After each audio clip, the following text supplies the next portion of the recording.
Hi guys, welcome back to the Holistic Health Book Club. Currently, we are reading Blueprint for Health by Annabelle Lee Warren and Joe Willard, and today we will be reading chapter 4, which is The Nature of Disease. So let's begin, and as usual, it will start with a quote. So let's see. We are builders of tomorrow, and we need not pay a fortune teller, a doctor, lawyer, preacher, banker, to tell us what will happen. The inevitable will come. We shall inherit the fruits of today's sowings. Dr. John H. Tilden in Toxemia Explained, written in 1926. And then in parentheses it says 1974, so it may have been republished or I don't know. There is a condition of physiology observed by Dr. Tilden which he referred to as the law of the cell. Quote, every cell in the body will continue to perform the functions for which it was designated throughout its entire life cycle, provided its environment remains congenial to it. The demonstration of this law was observed in laboratory experiments. Under congenial circumstances, the amoeba is said to go on living and dividing forever. Animal tissues, if kept clean from toxic waste and supplied with fresh medium of nutrients, are able to live indefinitely. Their vitality does not diminish, and they appear to never grow old. A fundamental principle of hygienic teachings is that health is a condition that is created by healthful living practices, and that disease results as a consequence of a departure from these practices.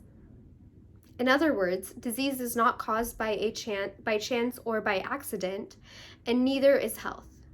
Each one of us is responsible for our own creation of health or disease. In this chapter, we will explore the development of disease as it is understood by hygienic doctors and teachers. The toxemia theory is fundamental to our discussion. This theory states that toxemia, a condition that is caused by a retention of toxins in blood, tissues, and lymph, is the basic cause of all disease. This theory originated with Dr. Jennings and was later redefined by Dr. Tilden. Subsequently, Dr. Shelton elaborated on this theory in the light of his own nutritional research. To further explain this theory, we will first describe the conditions which allow toxemia to be established. The primary source of toxins comes from our body's own metabolic activities. This process generates the continual renewal of cells, with some 300 to 800 billion cells being replaced on a daily basis. These dead cells are toxic to the body and must be eliminated. As long as nerve energy is sufficient, the body will eliminate these toxins as rapidly as they are produced through the normal channels of elimination, i.e. the lungs, kidneys, the skin, and the bowels. However, if nerve energy is lacking, the body is not able to keep pace with the production of toxins, and a percentage of these will be retained within the body. The accumulation of toxins is the condition referred to as toxemia. Once toxemia is established, it causes an irritation to the cells which the body seeks to overcome. It responds by creating what is known as a compensatory form of elimination, whereby the body utilizes extraordinary channels of elimination to assist the body's struggle to maintain cellular health. The mucous membranes are frequently selected in this process, resulting in what is referred to as the common cold. The mucus secretions serve as a vehicle for the body to transport the accumulated toxins out of its internal environment. In other words, the process of acute disease is utilized to assist the body in the body's eliminative efforts. This beneficial aspect of acute disease is really a revolutionary concept, as it imparts a radically different viewpoint as to its true nature. Rather than attempting to cure disease with medicines, now we can recognize acute diseases as the body's remedial efforts to heal itself. The disease itself becomes the cure. These healing efforts, however, in the form of acute diseases, are exhausting to the body's vital reserve powers. Every acute disease crisis expends a considerable amount of vital energy, reducing the powers of life. It expends its vital force in the ratio of the intensity of the crisis. The more exaggerated the symptoms of the acute disease, the more energy that has been expended. However, the body's life powers are not inexhaustible. If the body is continually exposed to harmful influences, a less vigorous form of resistance will be experienced in order to check the rapid loss of life's vital power. Consequently, the body will adapt itself to the harmful influences in order to preserve life.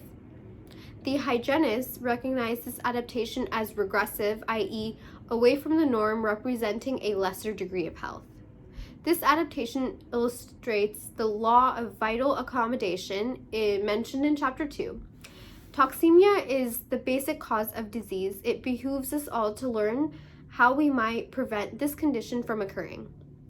As was previously stated, as long as nerve energy is adequate, toxic elimination will keep pace with toxic production. However, enervating influences, those which cause a decrease of nerve energy, will hamper the eliminative process. This enervating influence can be either mental/emotional, such as anger, fear, worry, jealousy, excessive excitement, etc., or they might be physical influences such as unsuitable food, contaminated air or water, lack of exercise, overwork, insufficient rest or sleep, the use of legal or illegal drugs, etc. All enervating influences lower the body's capacity to perform its eliminative functions. The function of the hygienic practitioner is to educate people to discontinue their enervating mental, emotional, and physical habits. This is the first step on the road to recovery from disease. Treating the symptoms of acute disease with drugs is equivalent to hitting a drowning man on the head with a hammer when he calls for help.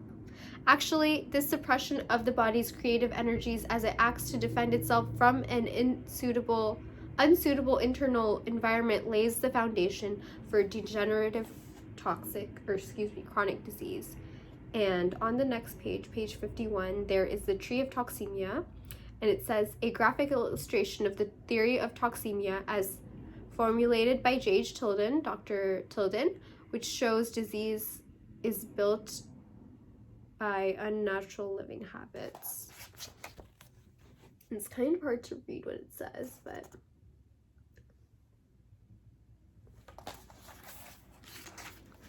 and we end chapter 4 there. Cool. So we now know the nature root of disease according to Dr. Tilden and the other doctor whose name I can't, Dr. Shelton, would be toxemia. Cool. Hope you guys enjoyed it. Until next time.